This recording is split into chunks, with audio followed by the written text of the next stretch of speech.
السلام علیکم ورحمۃ اللہ وبرکاتہ۔ سیرت خاتم الانبیاء محمد صلی اللہ علیہ وسلم، عنوان مسجد نبوی کی تعمیر۔ جمعہ کی یہ پہلی نماز مدینہ منورہ کے محلے بنی سالم کی جس مسجد میں آپ نے جمعہ ادا کیا، آپ اس مسجد کو مسجد جمعہ کہا جاتا ہے۔ یہ قباء کی طرف جانے والے راستے کے بائیں طرف ہے۔ اس طرح یہ پہلی نماز جمعہ تھی۔ حضور اکرم صلی اللہ علیہ وسلم اس نماز سے پہلے خطبہ بھی دیا تھا۔ اس پہلے خطبے میں جو کچھ ارشاد فرمایا، اس کا کچھ حصہ یہ تھا: بس جو شخص اپنے آپ کو جہنم کی آگ سے بچانا چاہتا ہے تو ضرور بچا لے، چاہے وہ آدھے چھوارے کے برابر ہی کیوں نہ ہو۔ جسے کچھ بھی نہ آتا وہ کلمہ طیبہ کو لازم کر لے، کیونکہ نیکی کا ثواب دگنا سے لے کر 700 گنا تک ملتا ہے۔ اور سلام ہو اللہ کے رسول پر، اللہ کی رحمت اور برکت ہو۔ نماز جمعہ ادا کرنے کے بعد آن حضرت صلی اللہ علیہ وسلم مدینہ منورہ جانے کے لیے اپنی اونٹنی پر سوار ہوئے اور اس کی لگام ڈھیلی چھوڑ دی، یعنی اس کے اپنی مرضی سے چلنے کی اجازت دی۔ اونٹنی نے پہلے دائیں اور بائیں دیکھا، جیسے چلنے سے پہلے فیصلہ کر رہی ہو کہ کسی سمت میں جانا ہے۔ ایسے میں بنی سالم نے کہ لوگوں، یعنی جن کے محلے میں جمعے کی نماز ادا کی گئی تھی، نے عرض کیا: اے اللہ کے رسول، آپ ہمارے ہاں قیام فرمائیے، یہاں لوگوں کی تعداد زیادہ ہے، یہاں آپ کی پوری حفاظت ہوگی، یہاں دولت بھی ہے، ہمارے پاس ہتھیار بھی ہیں، ہمارے پاس باغات بھی ہیں اور زندگی کی ضرورت کی سب چیزیں بھی موجود ہیں۔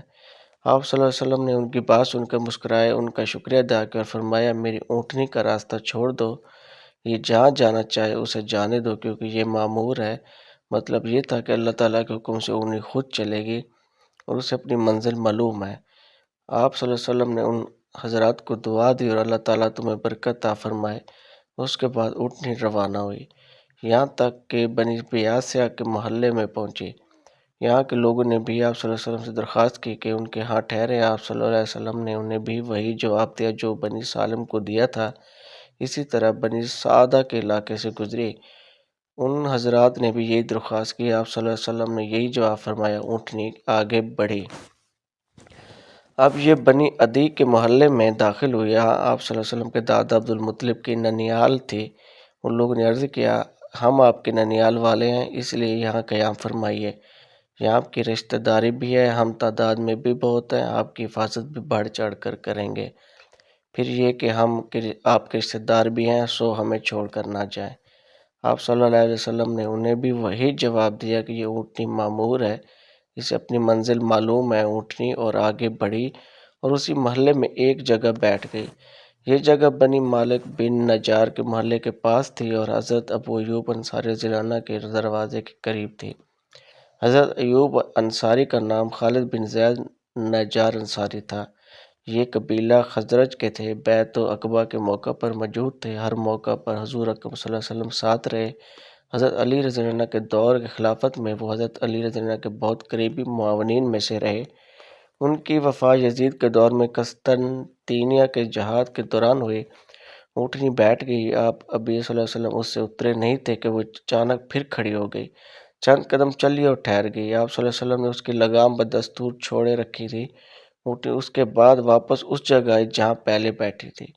وہ دوبارہ اسی جگہ بیٹھ گئی، اپنی گردن زمین پر رکھ دی اور منہ کھولے بغیر ایک آواز نکالی۔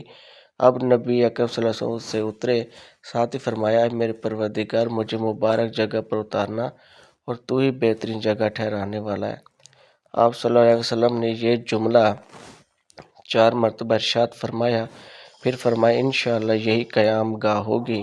اب آپ صلی اللہ علیہ وسلم سماعت اتارنے کا حکم دیا۔ حضرت ایوب انصاری رضی اللہ عنہ نے عرض کیا: کیا میں آپ کا سامان اپنے گھر لے جاؤں؟ آپ صلی اللہ علیہ وسلم نے انہیں اجازت دے دی۔ وہ سامان اتار کر لے گئے۔ اسی وقت حضرت اسعد بن زرادہ رضی اللہ عنہ آ گئے، انہوں نے اونٹنی کی مہار تھام لی اور اونٹنی کو لے گئے۔ چنانچہ اونٹنی ان کے مہمان بنی۔ بنی نجار کے ہاں اترنے پر ان کے بچیوں نے دف ہاتھ میں لیا اور خوشی سے سرشار ہو کر ان کو بجانے لگے اور یہ گیت گانے لگیں۔ ترجمہ: ہم بنی نجار کے پڑوسیوں میں سے ہیں، کس قدر خوش قسمتی کی بات ہے کہ محمد صلی اللہ علیہ وسلم ہمارے پڑوسی ہیں۔ ان کی آواز سن کر نبی اکرم صلی اللہ علیہ وسلم باہر نکل آئے اور ان کے نزدیک آئے اور فرمایا: کیا تم مجھ سے محبت کرتی ہو؟ وہ بولی: ہاں اے اللہ کے رسول۔ اس پر آپ صلی اللہ علیہ وسلم نے فرمایا: اللہ جانتا ہے میرے دل میں بھی تمہارے لیے محبت ہی محبت ہے۔ ان حضرت صلی اللہ علیہ وسلم حضرت ابو ایوب انصاری رضی اللہ عنہ کے گھر اس وقت تک ٹھہرے جب تک مسجد نبوی اور اس کے ساتھ آپ صلی اللہ علیہ وسلم کا حجرہ تیار نہیں ہو گیا۔ آپ تقریباً 11 ماہ تک وہاں ٹھہرے رہے۔ آپ صلی اللہ علیہ وسلم نے جب قباء سے مدینہ منورہ تشریف لائے تو ساتھ اکثر مہاجرین بھی مدینہ منورہ آ گئے تھے۔ اس وقت انصاری مسلمانوں کا جذبہ قابل دید تھا۔ ان سب کی خواہش تھی کہ مہاجرین ان کے ہاں ٹھہریں۔ اس طرح ان کے درمیان بحث ہوئی۔ آخر انصاری حضرات نے مہاجرین کے لیے قرعہ اندازی کی۔ اس طرح جو مہاجر جس انصاری کے حصے میں آئے وہ انہی کے ہاں ٹھہرے۔ انصاری مسلمانوں نے انہیں نہ صرف اپنے گھروں میں ٹھہرایا بلکہ ان پر اپنا مال اور دولت بھی خرچ کیا۔ مہاجرین کی آمد سے پہلے انصاری مسلمان ایک جگہ باجماعت نماز ادا کرتے تھے۔ حضرت اسعد بن زرادہ رضی اللہ عنہ نے نماز پڑھاتے تھے۔ جب آپ صلی اللہ علیہ وسلم تشریف لائے تو سب سے پہلے مسجد بنانے کی فکر ہوئی۔ آپ صلی اللہ علیہ وسلم نے اپنی اونٹنی پر سوار ہوئے، اس کی لگام ڈھیلی چھوڑ دی، اونٹنی چل پڑی۔ وہ اس جگہ جا کر بیٹھ گئی جہاں آج مسجد نبوی ہے۔ جس جگہ مسلمان نماز ادا کرتے رہتے تھے وہ جگہ بھی اس کے آس پاس ہی تھی۔ اس وقت وہاں صرف دیواریں کھڑی کی گئی تھیں، ان پر چھت نہیں تھی۔ اونٹنی کے بیٹھنے پر آپ صلی اللہ علیہ وسلم نے ارشاد فرمایا، بس مسجد اس جگہ بنے گی۔ اس کے بعد آپ صلی اللہ علیہ وسلم نے اسعد بن زرادہ سے رضی اللہ عنہ سے فرمایا، تم یہ جگہ مسجد کے لیے فروخت کر دو۔ وہ جگہ دراصل 2 یتیم بچوں سہل اور سہیل کی تھی اور اسعد بن زرادہ رضی اللہ عنہ ان کے سرپرست تھے۔ یہ روایت بھی آئی ہے کہ ان کے سرپرست معاذ بن افرا رضی اللہ عنہ تھے۔ آپ صلی اللہ علیہ وسلم کی بات سن کر حضرت ابو ایوب انصاری رضی اللہ عنہ نے عرض کیا، آپ یہ زمین لے لیں، میں اس کی قیمت ان دونوں کو ادا کر دیتا ہوں۔ آپ صلی اللہ علیہ وسلم نے اس سے انکار فرمایا اور 10 دینار میں زمین کا ٹکڑا خرید لیا۔ یہ قیمت حضرت ابوبکر صدیق کے مال سے ادا کی گئی۔ واقعہ قسمت پائی ابوبکر صدیق نے کہ قیامت تک مسجد نبوی کے نمازیوں کا ثواب ان کے نامہ اعمال میں لکھا جا رہا ہے۔ یہ روایت بھی ہے کہ آپ صلی اللہ علیہ وسلم نے ان کے دونوں یتیم لڑکوں کو بلوایا، زمین کے سلسلے میں ان سے بات کی۔ ان دونوں نے عرض کی کہ اللہ کے رسول، ہم یہ زمین ہدیہ کرتے ہیں۔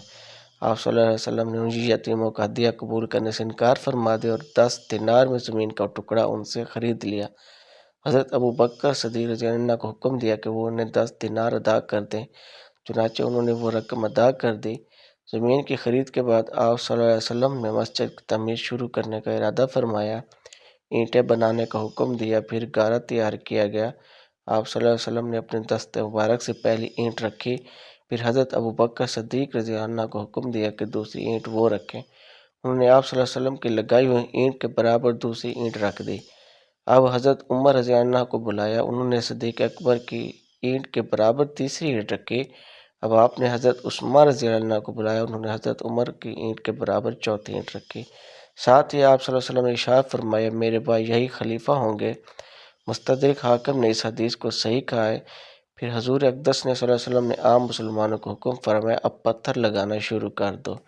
شکریہ آپ کے چینل کو دیکھنے کا، کائنڈلی سبسکرائب کر دو۔ جتنی بھی ویڈیوز ہیں سب کو لائک کریں، شیئر بھی کریں۔ بہت شکریہ۔